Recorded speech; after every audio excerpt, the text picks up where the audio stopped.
Hi hello ನಮಸ್ತೆ, ನಾನು ರಾಜು ಅಷ್ಟೇ. ನೀವು ನೋಡ್ತಿದ್ದೀರಾ centre point Kannada YouTube channel. Vaibhav Suryavanshi ಆರ್ಭಟಕ್ಕೆ ಚೆನ್ನೈ ಸರ್ವನಾಶ. ಆರ್ ಎದುರು ಹೀನಾಯವಾಗಿ ಸೋತಂತ CSK.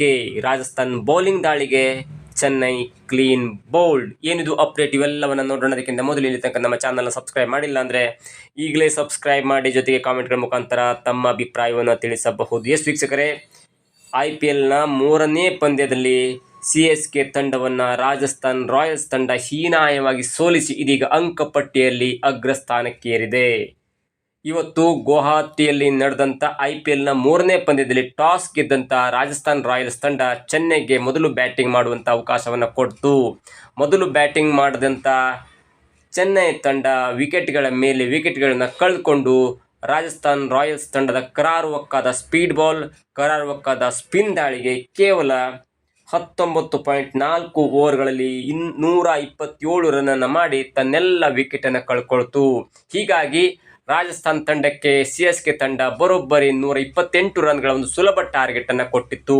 ಈ ಟಾರ್ಗೆಟನ್ನು ಬೆನ್ನತ್ತಿದಂಥ ರಾಜಸ್ಥಾನ್ ರಾಯಲ್ಸ್ ತಂಡ ಸೂರ್ಯವಂಶಿ ಅವರ ದಾಖಲೆಯ ಒಂದು ಬ್ಯಾಟಿಂಗ್ ಆರ್ಭಟಕ್ಕೆ ಹೀನಾಯವಾಗಿ ಸೋತು ಕೇವಲ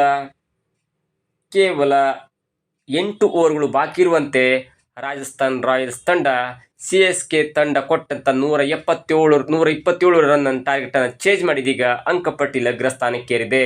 ಇನ್ನು ಮೊದಲು ಬ್ಯಾಟಿಂಗ್ ಮಾಡಿದ ತಂಡದ ಆಟಗಾರರು ಯಾವ ಆಟಗಾರರು ಎಷ್ಟು ರನ್ ಮಾಡಿದ್ರು, ಜೊತೆಗೆ ಯಾವ ಬೌಲರ್ ಎಷ್ಟು ರನ್ ಕೊಟ್ಟರು, ಎಲ್ಲವನ್ನು ನೋಡ್ತಾ ಹೋದರೆ ಮೊದಲು ಬ್ಯಾಟಿಂಗ್ ಮಾಡಿದಂಥ CSK ತಂಡ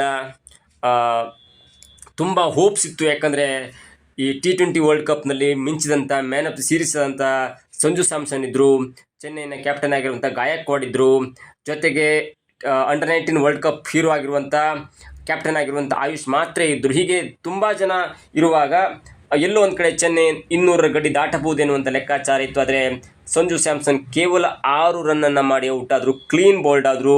ಜೊತೆಗೆ ಗಾಯಕ್ವಾಡ್ ಕೂಡ 6 ರನ್ ಮಾಡಿ ಕ್ಲೀನ್ ಬೋಲ್ಡ್ ಆದರು. ಆಯುಷ್ ಮಾತ್ರೆ 0 ಸುತ್ತಿ ಔಟ್ ಆದರೆ ಮ್ಯಾಥ್ಯೂ ಶಾಟ್ ಎನ್ನುವಂಥ ಆಸ್ಟ್ರೇಲಿಯಾ ಆಟಗಾರ ಕೇವಲ 2 ರನ್ ಬಾರಿಸಿ ಔಟ್ ಆದರೆ ಸರ್ಫರಾಜ್ ಖಾನ್ 17 ರನ್ ಬಾರಿಸಿದರು, ಕಾರ್ತಿಕ್ ಶರ್ಮಾ 18 ರನ್ ಬಾರಿಸಿದರು, ಶಿವಮ್ ದುಬೆ 6 ರನ್ನನ್ನು ಮಾಡಿದರು. ಆದರೆ ಕೊನೆಯಲ್ಲಿ ಎಲ್ಲೋ ಜೆಮ್ಮಿ ಓವರ್ಟನ್ ಅವರು 43 ರನ್ನನ್ನು ಬಾರಿಸುವ ಮುಖಾಂತರ ತಂಡಕ್ಕೆ ಸ್ವಲ್ಪ ಆಸರೆಯಾದರು ಮತ್ತು 19.4 ಓವರ್ನಲ್ಲಿ ಚೆನ್ನೈ ತಂಡ 127 ರನ್ನನ್ನು ಮಾಡಿ ರಾಜಸ್ಥಾನ್ ರಾಯಲ್ ತಂಡಕ್ಕೆ 128 ರನ್ಗಳ ಟಾರ್ಗೆಟನ್ನು ನೀಡಿತು. ಇನ್ನು ರಾಜಸ್ಥಾನ್ ಪರ ಯಾರು ಒಳ್ಳೆ ಬೌಲಿಂಗ್ ಹಾಕಿದ್ರು ಅನ್ನೋದನ್ನು ನೋಡ್ತಿದ್ರೆ ಪ್ರತಿಯೊಬ್ಬರು ಕೂಡ ಕರಾರುವಕ್ಕಾದ ದಾಳಿ ಮಾಡಿದ್ರು, ಸ್ಟಂಪ್ ಮೇಲೆ ಬಾಲ್ ಹಾಕಿದ್ರು, ಫೀಲ್ಡಿಂಗ್ ತುಂಬ ಚೆನ್ನಾಗಿತ್ತು. ಹಾಗಾಗಿ ಜೋಫ್ರಾ ಆರ್ಚರ್ ಅವರು 4 ಓವರನ್ನು ಮಾಡಿ 19 ರನ್ ನೀಡಿ 2 ವಿಕೆಟನ್ನು ಪಡ್ಕೊಂಡ್ರು. ಇನ್ನು ಬರ್ಗರ್, ಸೌತ್ ಆಫ್ರಿಕಾದ ಸ್ಪೀಡ್ ಬೌಲರ್ ಆಗಿರುವಂಥ ಬರ್ಗರ್ ಕೂಡ 4 ಓವರ್ ಮಾಡಿ 26 ರನ್ನನ್ನು ನೀಡಿ 2 ವಿಕೆಟನ್ನು ಪಡ್ಕೊಂಡ್ರು. ಬ್ರಿಜೇಶ್ ಶರ್ಮಾ 3 ಓವರ್ ಮಾಡಿ 17 ರನ್ನನ್ನು ನೀಡಿ 1 ವಿಕೆಟನ್ನು ಪಡ್ಕೊಂಡ್ರು. ಸಂದೀಪ್ ಶರ್ಮಾ 2.4 ಓವರನ್ನು ಮಾಡಿ 27 ರನ್ನನ್ನು ಕೊಟ್ಟು 1 ವಿಕೆಟನ್ನು ಪಡ್ಕೊಂಡ್ರು. ರವಿ ಬಿಷ್ಣೋಯ್ ಅನ್ನುವಂಥ ಒಬ್ಬ ಸ್ಪಿನ್ ಮಾಂತ್ರಿಕ 3 ಓವರ್ ಮಾಡಿ 16 ರನ್ನನ್ನು ನೀಡಿ 1 ವಿಕೆಟ್ ಪಡ್ಕೊಂಡ್ರು. ಇನ್ನು ಚೆನ್ನೈ ತಂಡದಿಂದ ಎಕ್ಸ್ಚೇಂಜ್ ಆಗಿ RR ತಂಡಕ್ಕೆ ಬಂದಂಥ ರವೀಂದ್ರ ಜಡೇಜಾ 3 ಓವರನ್ನು ಮಾಡಿ 18 ರನ್ ನೀಡಿ 2 ವಿಕೆಟನ್ನು ಪಡ್ಕೊಂಡ್ರು. ಹೀಗಾಗಿ ಇವತ್ತು ರಾಜಸ್ಥಾನ್ ತಂಡದ ಬೌಲಿಂಗ್ ಸೂಪರ್ ಆಗಿತ್ತು ಅಂತ ಹೇಳ್ಬೋದು.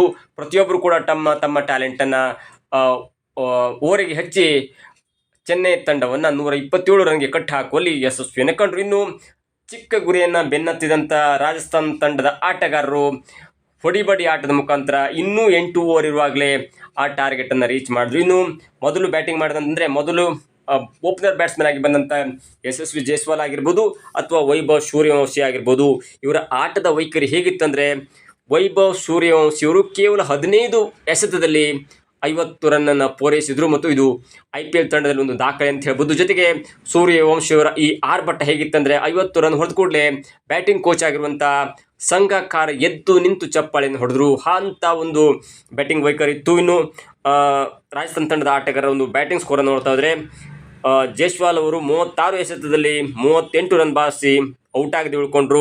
ಸೂರ್ಯವಂಶಿ 17 ಬಾಲ್ನಲ್ಲಿ 4 ಬೌಂಡ್ರಿ ಮತ್ತು 5 ಭರ್ಜರಿ ಸಿಕ್ಸರ್ ನೆರವಿನಿಂದ 52 ರನ್ ಹೊಡೆದು ಔಟ್ ಆದರು.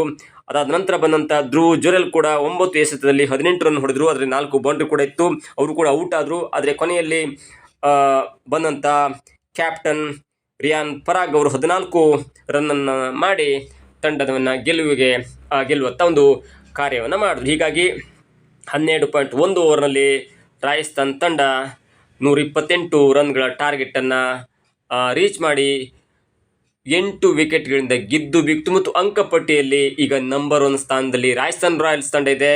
2ನೇದಲ್ಲಿ ನಮ್ಮ ನೆಚ್ಚಿನ RCB ತಂಡ ಕೂಡ ಇದೆ. 3ನೇ ಪ್ಲೇಸಲ್ಲಿ ಮುಂಬೈ ಇಂಡಿಯನ್ಸ್ ತಂಡ ಇದೆ.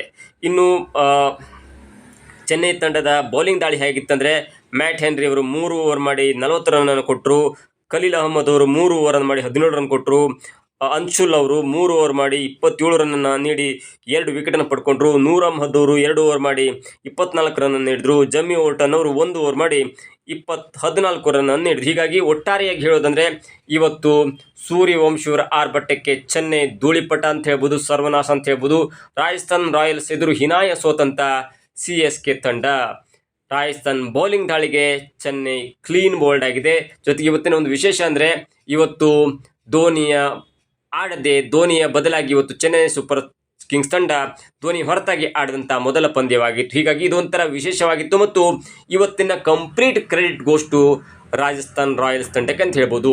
ಮುಂದಿನ ಪಂದ್ಯದಲ್ಲಿ ಯಾರು ಗೆಲ್ತಾರೆ, ಏನಾಗುತ್ತೆ ಎಲ್ಲವನ್ನೂ ಕೂಡ ಅಪ್ಡೇಟ್ ಕೊಡ್ತಾ ಹೋಗೋಣ. ಇದಾಗಿತ್ತು ಇವತ್ತಿನ ವಿಶೇಷ. ನೋಡ್ತಾರೆ centre point Kannada YouTube channel.